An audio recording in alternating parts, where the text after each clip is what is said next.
right now. Dave Weinberg from the Press of Atlantic City joins me now. And, Dave, a lot of stuff going on with the Eagles. The win over the Falcons kind of changes this, changes our conversation right now, doesn't it? Yeah, it does. It puts them back very much into the playoff picture. I wasn't ready to write them off yet anyway, but that was one of the games that I thought they were going to lose before they made a little bit of a run. So the fact that they were able to get one and under their belt, so to speak, that kind of puts them in an even better spot, I think. Yeah, I mean, obviously they've got this road game here, which is a daunting task, but they got 4 out of their last 7 games at home where they've been really good. I want to get into a couple of things, with this team moving forward here. One thing I want to ask you about, Doug Peterson said Alan Barbre will start on Sunday. Wisniewski goes back to the bench. They just had their best rushing day of the season with Wiz. And I wonder if there's some concern that just switching again, going back to Barbre, is going to disrupt this continuity they seem like they've been getting the last week or so. Yeah, I don't quite get it, to be honest with you. It's the first thing when he said that, it kind of puzzled me. Like you said, they rushed for like 208 yards last week. Matthews went over the 100-yard mark, and he was the first guy to do it since DeMarco Murray last October.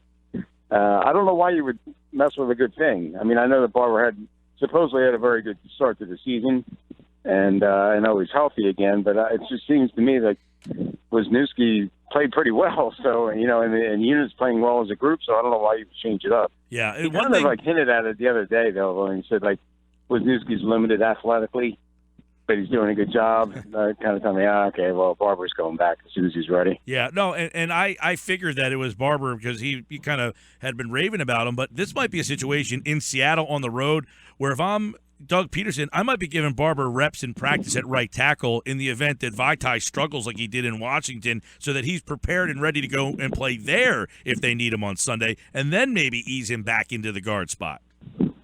Yeah, you would have thought so. I mean, I don't think they're going to do that, but I think they'll just probably keep Brent Selleck next to Vaitai because Brent's one of the few guys who's actually played in that stadium, and he knows what it can do. He knows what it can do to an offensive line as far as communication and stuff. So I would think they maybe just probably keep him in a little bit more to maybe offer Vaitai a little bit of help with dealing with the crowd noise and the signals and all that stuff. Yeah, this is a really tough place to play, and obviously the Eagles struggled in Washington. They've struggled on the road this year, but this is a different animal there. Dave, you've been there a couple of times, and you've been all over the league, every stadium in football. What makes this atmosphere different? It's unlike anything you've ever experienced, really. So it's not an exaggeration. It's not an exaggeration when we hear this place is so loud and they're crazy. This is real. And I've been to every NFL city, and even with the domes, they can be loud, but this is just, I don't know if it's the way it's designed or what, but the noise just seems to sit on top of you. There's no really escape route. I guess because it's kind of bent inward, the top of the stands are, so everything just stays and funnels back down. But it's, your ears hurt. That's how loud it is. It's really, it's unlike anything I've ever seen, except maybe for a NASCAR race. Sports Bash 97.3, Dave Weinberg from the Press of Atlantic City. So many things to kind of dive into. One thing, and that was kind of the leadoff of Doug Peterson's press conference today, which was Brandon Graham and how important he has been. You would think that Brandon Graham and that defensive front, if the Eagles are going to win this game, it's because those guys are going to get after Russell Wilson, because their line is not a very good line. The one difference is, you look at Minnesota's line, you look at Seattle's line, Vos very poor, but they have Wilson. Seattle did not have that mobile quarterback, and that really could be the big problem and issue in this one. Yeah, that makes a big difference. Fletcher Cox was alluding to that today, where Wilson's kind of a much more versatile than those other guys, and so you're not dealing with a statue like Sam Bradford or even Matt Ryan. So yeah, he can get out of trouble really quickly. And Fred both as a runner and a passer, and they're going to have to. What Fletcher was saying, that they just have to keep some pressure on him, keep him in the pocket as best they can. Because when you let him get outside, that's when he's most dangerous. So they're going to do all they can to try and contain him and maybe slow him down a little bit. How much do you think Logan back helped this defense this week against Atlanta, and specifically guys like Fletcher Cox and even maybe Brandon Graham? Cox, He didn't get the sack on the one play. Graham got it, but he just dominated his guard. But I think having Logan back there probably helped out this unit that gave up just 15 points.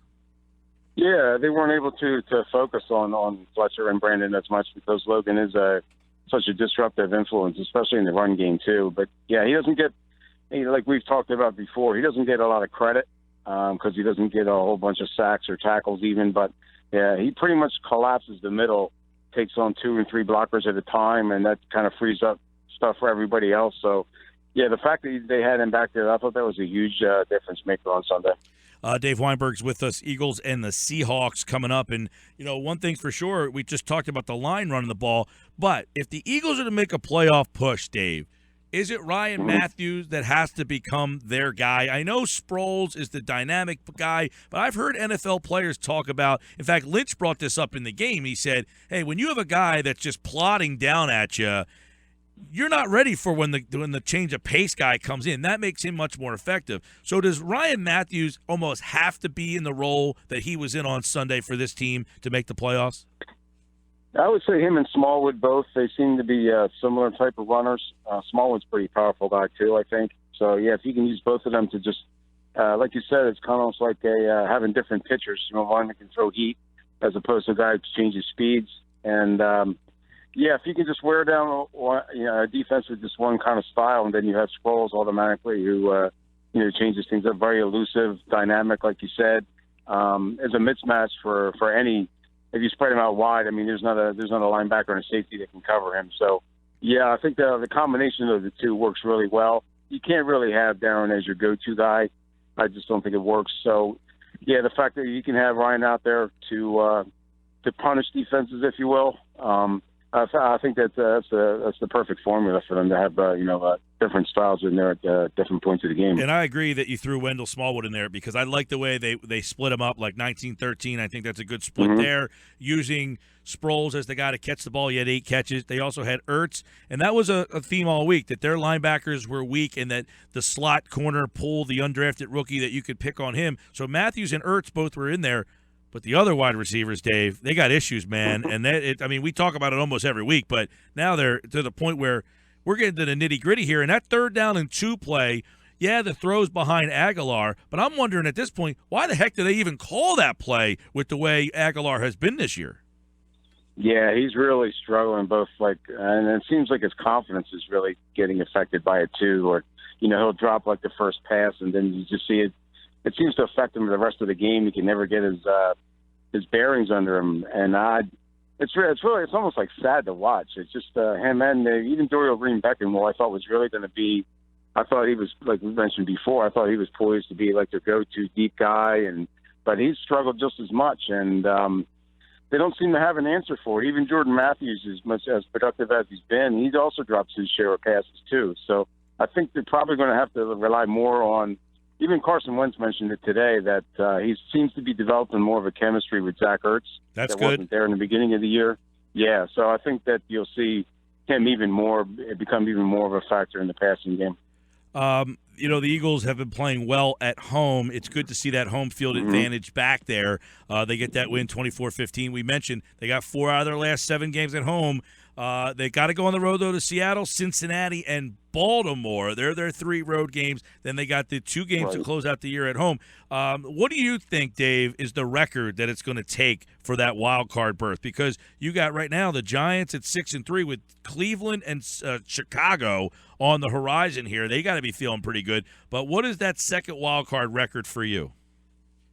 Well, I originally thought 9-7 would be good enough, and I think they're certainly capable of doing that. And that was even penciling in a loss to Atlanta in there. So the fact that they got that under the belt, I wouldn't be surprised if they finished 10-6, and that would definitely do it. 9-7, I think you're probably going to have to deal with some tiebreaker scenarios maybe, which I don't think it'll hurt them as much as people think, because I think they were going to beat Green Bay, and they have that win over Minnesota too. So I think that's going to help them. When you're trying to decide like the 2 wild card spots. So I'm going to say 9-7, and I think that would be good enough.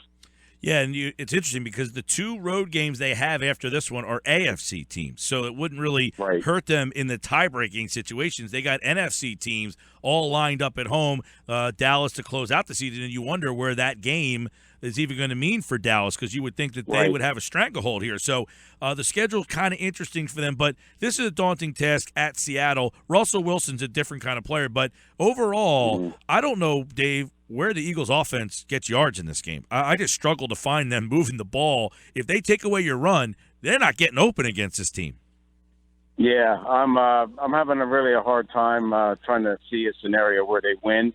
The only thing I can think of is that maybe Seattle has a little bit of a letdown after that big win in New England on Sunday. Yeah, that maybe there's the letdown that you sometimes get. But the fact that if it was on the road, I'd feel a lot more comfortable about the Eagles' chances at the link than I would. The fact that they're coming back home to Seattle, and like we've talked about, the 12th man advantage is so distinct there that I don't see a scenario where the Eagles come out with a win here. I mean, maybe the defense scores a touchdown, special team scores, and they can win that way. But I wouldn't count on their offense to win the game for them. I get that vibe too, and this defense. Doug Peterson talked about how the run defense is different than Atlanta. Atlanta's kind of soft in the run and in the flat passing game. And look, that Atlanta defense as a whole, they were missing their top corner. Although even with him, I don't know that there's difference because the wideouts didn't do anything anyway. But this team, they stopped the run. They got good linebacker play, and that secondary. This is just a different animal against this team. If they are to find a path to victory.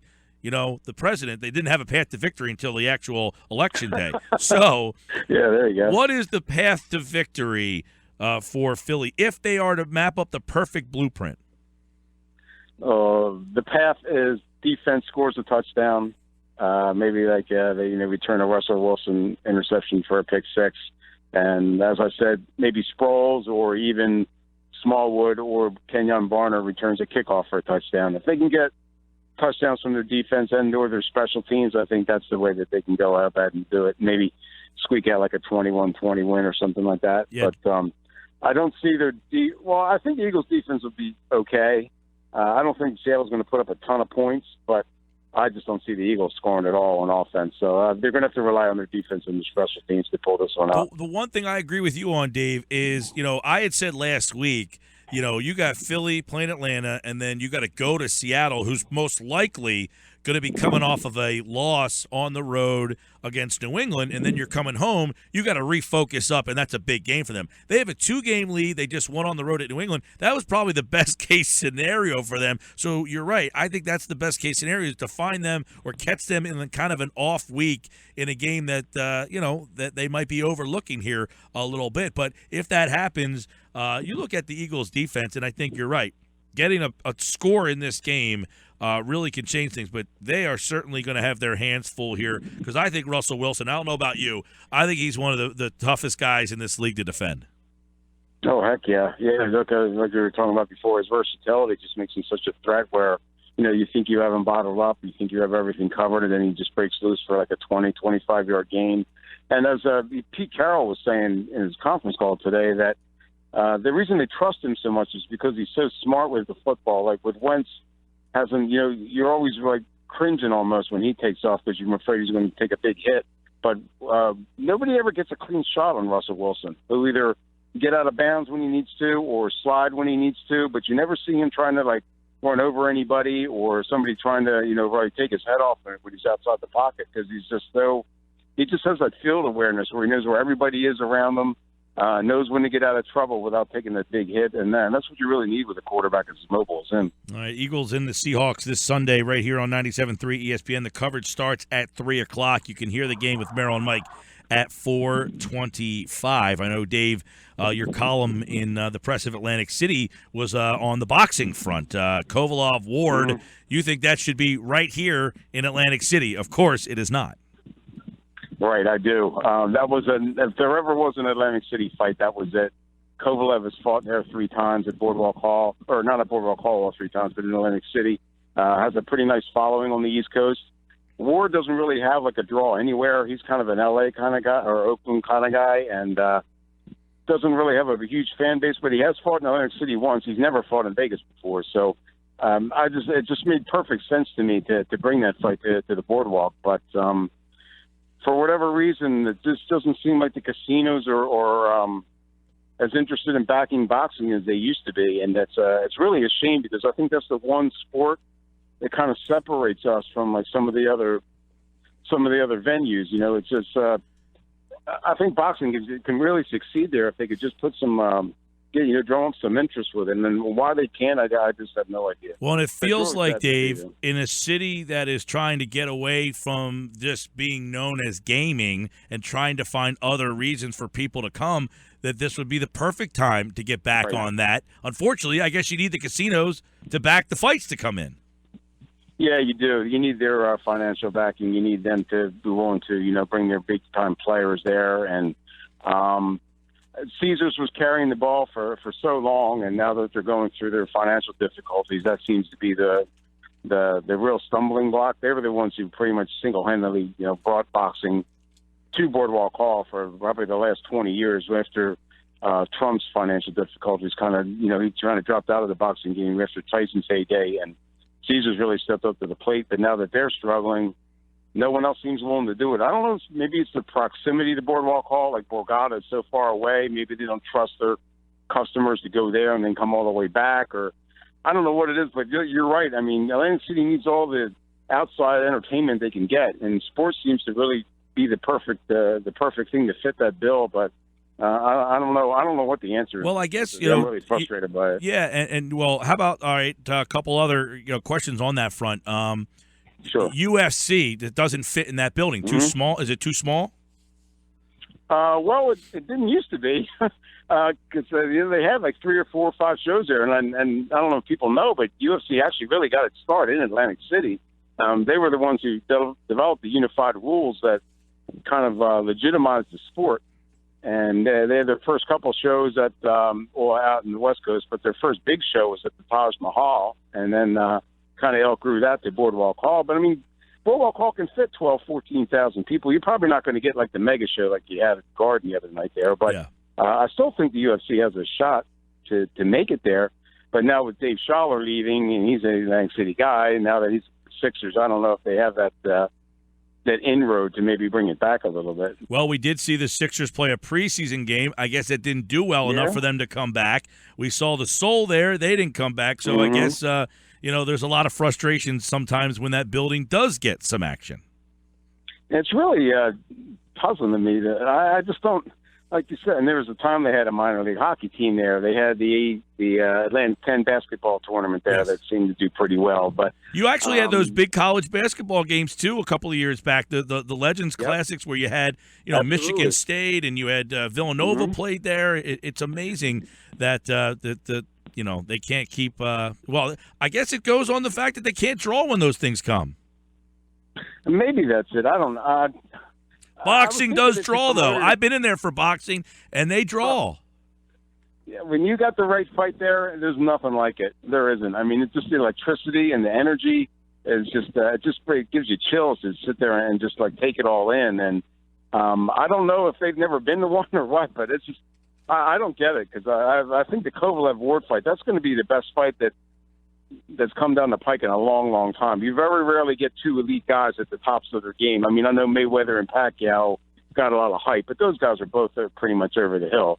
These guys are in their prime, and to have them willing to meet each other, I just think that would have been a tremendous boost for Boardwalk Hall to have that fight. Read Dave's article at the Press of Atlantic City about that fight and why it's not here in Atlantic City. And, of course, if down the road there's anything coming, doesn't sound like it, man. Sounds like boxing has seen its better days in the city.